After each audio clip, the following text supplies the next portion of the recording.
Hello, Internet friend. Today, a difficult topic, but one that we have to address.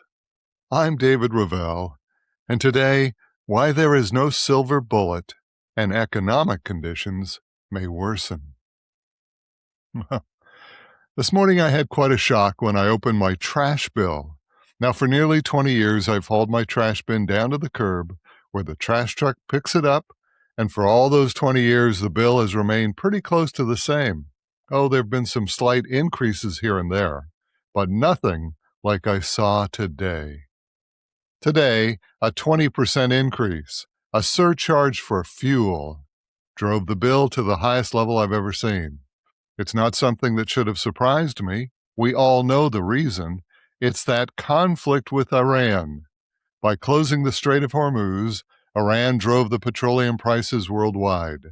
We all saw it in our own gas pump, and now my trash company is telling me the same thing. It costs more to drive their massive trash trucks around the neighborhood. Indeed, the price of diesel has risen more than gasoline. As this is written, the nationwide average cost of gasoline is $4.09, while diesel is $5.31 per gallon, according to the U.S. Energy Information Agency. So what's happening here from an economic perspective? The first thing we noticed was the rise in gasoline or diesel prices.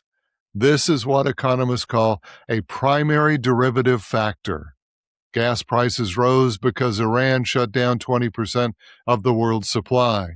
Less supply means higher prices. But now those higher fuel costs are having an additional effect. They're causing my trash company to raise its prices. That's a secondary derivative. Of course, this rise in prices will not stop here.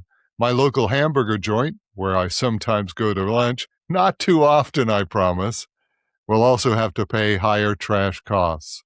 And the hamburger stand will need to raise its prices to offset its rising costs. And I'm not immune. My household budget is being squeezed, and there's $20 less that I have to spend on something else. My discretionary income has declined. So the inflationary merry-go-round begins. Higher fuel costs equal higher trash costs, as well as higher fast food costs, as well as fewer dollars for me to spend. It's a vicious inflationary cycle and comes as no surprise to anyone who lived through the 1970s. Economically, we're living through an almost exact repeat of those dreadful 70s. Someone of my age, and yes, President Donald Trump certainly fits into this category, will well remember the economic pain of that decade's stagflation. Along with that generation, Trump ought to remember the anxiety of higher prices and declining productivity.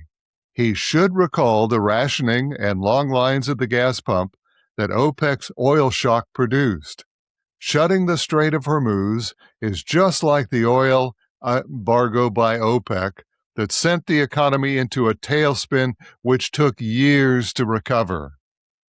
While the parallels between 1973 and 2026 are similar in their initial phase, it now appears that we're headed into new, uncharted waters. The OPEC embargo was a discrete event. It lasted only 5 months, and when the negotiated settlement was reached, everything returned back to normal. The oil spigots were turned back on, and complete oil production was restored relatively quickly. Today, we're looking at a vastly different situation on several levels. Although we are now at the 5-month level in our own crisis, there is absolutely no indication that the president or his administration is anywhere near to a negotiated settlement. Most recently, the president threw out the Memorandum of Understanding, violating its basic premise by bombing Iran. To say the very least, this has made Iran more recalcitrant and less likely to come back to the negotiation table. So the first distinction to the 50-year-ago OPEC embargo is that there is no likelihood for a settlement anytime soon. This crisis will likely go far beyond the 5-month level of OPEC crisis, creating even more chaos for the economy. Now, another major distinction between the two oil crises is that the OPEC crisis did not include war. There was no damage to the wells or pipelines or refineries that provided oil and all its byproducts. This time is entirely different. There is extensive damage both to Iran's oil fields, but especially to the surrounding Gulf states' oil infrastructure. Currently, Iran has taken aim at some of the world's largest fields in Saudi Arabia, as it has done for all the surrounding neighbors. Restoration of the region's gas and oil production will no doubt take months, if not years. The damage is that complete. And the time it takes for restoration only begins when the hostilities cease. And as we indicated, that appears not to be any time soon. The final factor that will likely extend this economic crisis is my trash bill. That is, the secondary derivatives. When my trash company decided to raise my bill, it wasn't doing that on a whim or for additional profit. Indeed, it was reflecting its own economic pain. My bill increased by 20%, while the cost of diesel has increased by 33% during the Iran conflict. The trash company isn't gouging, although some may accuse it of that.